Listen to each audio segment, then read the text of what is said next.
লাভ আছে সেই লাভের ভিতরে বারাকা দিয়ে দিবেন। অনেকে আছেন আমাদেরকে ফোন দিয়ে বলে, হুজুর ইদানিং দোকানের ভিতরে কোনো ইনকাম ভালো নেই, ব্যবসা ভালো হচ্ছে না, ব্যবসা মন্দা যাচ্ছে। মনে রাখবেন আল্লাহ পাক রব্বুল আলামিন সুদকে হারাম করেছেন, তবে ব্যবসাকে কিন্তু হালাল করে দিয়েছেন। 3 নম্বর পারার 3 নম্বর পৃষ্ঠার 6 নম্বর লাইন, 6 নম্বর পৃষ্ঠার 3 নম্বর লাইন, সূরা বাকারার 275 নম্বর আয়াতে আল্লাহ বলছেন, আহাল্লাল্লাহুল বাইআ ওয়া হাররামার রিবা, বিজনেস লাউফুল আন নিজুরি আন লাউফুল, ব্যবসা হচ্ছে হালাল আর সুদের কারবার হচ্ছে হারাম। সুতরাং ব্যবসা হালাল, আপনি হালাল ব্যবসা করতে পারেন, তাতে কোনো সমস্যা নাই। বিভিন্ন সময় বিভিন্ন কারণে অনেক সময় ব্ল্যাক ম্যাজিক করে আপনার ব্যবসার ভিতরে নষ্ট করে দিতে পারে। এই জন্য ব্যবসায়িক প্রতিষ্ঠানে যেখানে আপনি বসবেন সেই ক্যাশে বসে আপনি যে আমল করলে আল্লাহ পাক রব্বুল আলামিন আপনার সেই ব্যবসার ভিতরে বরকত দান করবেন। আমি 3টি আমলের কথা বলবো। নাম্বার 1, 1 নাম্বার হচ্ছে সূরা আলে ইমরানের 173 নম্বর আয়াত, হাসবুনাল্লাহু ওয়া নি'মাল ওয়াকিল। হাসবুনাল্লাহু ওয়া নি'মাল ওয়াকিল, এটা 40 বার পড়বেন। কতবার? 40 বার। আপনি যে যদি কোনো দোকান থাকে অথবা ব্যবসায়িক প্রতিষ্ঠানে আপনি যখন ক্যাশে বসবেন, ক্যাশের সামনে বসবেন, তখন এটা অফলাইন হোক অথবা অনলাইন হোক, যেখানেই হোক না কেন, আপনি সেখানে বসে 40 বার সূরা আলে ইমরানের 173 নম্বর আয়াত, হাসবুনাল্লাহু ওয়া নি'মাল ওয়াকিল, হাসবুনাল্লাহু ওয়া নি'মাল ওয়াকিল 40 বার পড়বেন। এটার অর্থ হচ্ছে আমার আল্লাহ আমার জন্য যথেষ্ট।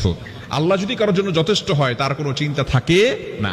আপনি এই দোয়াটা বেশি বেশি পড়বেন। দ্বিতীয় নাম্বার হচ্ছে সূরা আলাম নাশরাহ 3 বার পড়বেন। আলাম নাশরাহ লাকা সাদরাক ওয়া ওয়াদা'না আনকা ভিজরাক আল্লাযী আনকাযা যহরাক ওয়া রাফা'না লাকা যিকরাক ফাইন্না মা'আল উসরি ইসরা ইন্না মা'আল উসরি ইসরা ফাইদা ফারাগতা ফানসাব ওয়া ইলা রাব্বিকা ফারগাব। আলাম নাশরাহ এই সূরাটা 3 বার পড়বেন আউযুবিল্লাহ বিসমিল্লাহ সহকারে। আল্লাহ পাক রব্বুল আলামিন আপনার জন্য প্রশস্ত করে দিবেন, আপনার লাভ সেইখান থেকে এমনভাবে প্রশস্ত করবেন আপনি সন্তুষ্ট হয়ে যাবেন, আপনি আল্লাহর প্রতি স্যাটিসফাই হয়ে যাবেন। নাম্বার 3 নাম্বার হচ্ছে কোরআন তেলাওয়াত করা এবং ফজরের সময় নামাজ পড়ে তারপরে দোকান খোলা। মনে রাখবেন ফজরের সময়টা হচ্ছে বরকতময়, এই 3টি আমল অবশ্যই করবেন।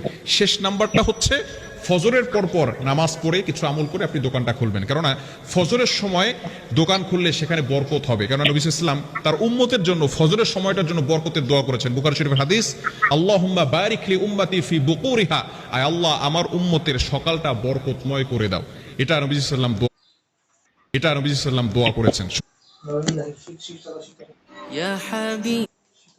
এটা নবী সাল্লাল্লাহু দোয়া করেছেন। সুতরাং আপনি যদি এই আমলটা করতে পারেন ইনশাআল্লাহ অবশ্যই আল্লাহর পক্ষ থেকে সাহায্য আসবে এবং আল্লাহ পাক রব্বুল আলামিন সকল ধরনের বিপদ আপদ থেকে হেফাজত করবেন।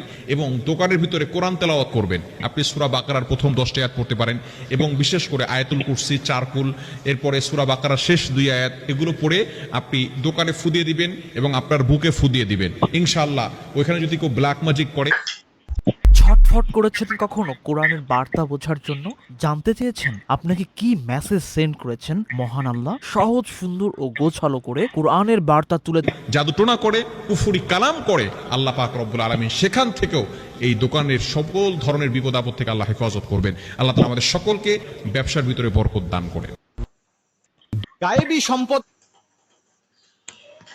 মালিক হওয়ার জন্য 4টি সূরা একসাথে পাঠ করব। এই যে মোবিলের দাগটা, সেদিন তো আমরা উঠাইছিলাম কি কষের দাগ,